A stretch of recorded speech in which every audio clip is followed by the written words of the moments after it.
कश्मीर में पिछले 36 घंटों में सुरक्षा बलों और आतंकियों के बीच श्रीनगर, बांदीपुरा और अनंतनाग में 3 एनकाउंटर हुए। इनमें 4 जवान घायल हो गए और 3 आतंकी मारे गए हैं। श्रीनगर के खानियार में एक घर में 2 से 3 आतंकी छिपे थे। सेना ने घर को बम से उड़ा दिया। इसमें एक पाकिस्तानी आतंकी यानी इंटरनेशनल टेररिस्ट उसको कहते हैं, वो मारा गया है। घटनास्थल से आतंकी की बॉडी और गोला बारूद भी बरामद किए गए हैं। सोचिए, वो तस्वीरें भी आपको हम दिखाएंगे, जैसे घर को कैसे उड़ा दिया गया, धूं धूं करके वो घर जो है वो जल रहा है। और श्रीनगर में 2 सीआरपीएफ जवान और 2 पुलिसकर्मी भी घायल हुए हैं। 15 सितंबर 2022 के बाद ये पहली आतंकी वारदात है। तब एनकाउंटर में 2 आतंकी मारे गए थे। उधर बांदीपुरा में एनकाउंटर जारी है। अनंतनाग में शनिवार को सुरक्षा बलों ने एनकाउंटर में 2 आतंकियों को ढेर कर दिया।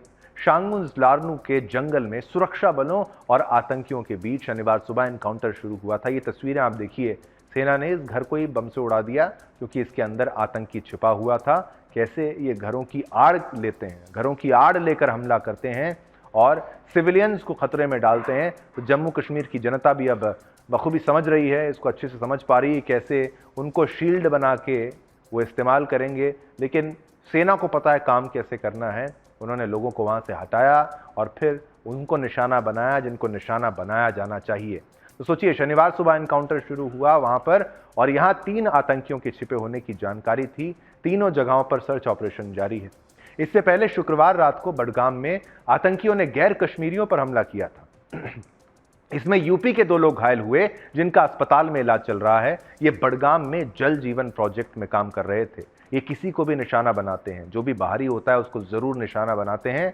वहीं नेशनल कॉन्फ्रेंस के चीफ यानी फारूक अब्दुल्ला ने शनिवार को कहा, जम्मू कश्मीर में सरकार बनने से पहले आतंकी हमलों में तेजी क्यों नहीं आई है। ये सोचिए, कह रहे हैं कि सरकार बनने से पहले आतंकी हमलों में तेजी क्यों नहीं आई है, इसकी जांच होनी चाहिए कि ये कौन कर रहा है। अब्दुल्ला ने कहा कि श्रीनगर के खानियार में मौजूद आतंकी को मारा नहीं जाना चाहिए बल्कि उन्हें गिरफ्तार करना चाहिए। अब भाई इनको कौन बताए, क्या वो आतंकवादी हाथ उठाकर सेना के पास सरेंडर करने आते हैं, फूल लेकर आते हैं या फिर सफ़ेद झंडा लेकर आते हैं? ऐसा कुछ नहीं होता। वो ताबड़तोड़ गोलियां चलाते हैं हमारे देश के वीर जवानों पर। तो सुरक्षा, अपनी आत्मरक्षा के चलते ही पहली गोली चलाई जाती है, हमारी फौज हो चाहे पुलिस हो उसके द्वारा, और फिर इनको मौत के घाट उतारा जाता है, इनको जहन्नुम पहुंचाया जाता है जो इनकी असली जगह है। इसका विरोध है क्या आपको? इसका आप विरोध कर रहे हैं, ये बिल्कुल गलत है।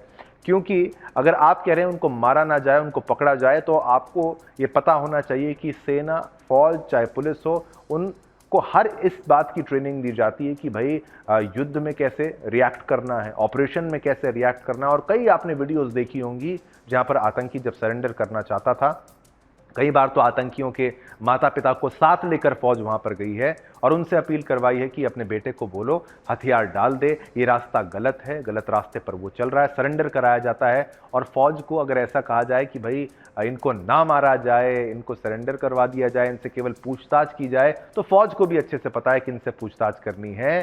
तो उन्होंने कहा कि इनको गिरफ्तार करना चाहिए ताकि पता लगाया जा सके कि क्या उमर सरकार को अस्थिर करने का काम किसी एजेंसी को सौंपा गया है। जम्मू कश्मीर में आतंकवाद फल फूल रहा है, आतंकवाद अपने सबसे निचले स्तर पर था, इसलिए मैं जांच की मांग कर रहा हूं।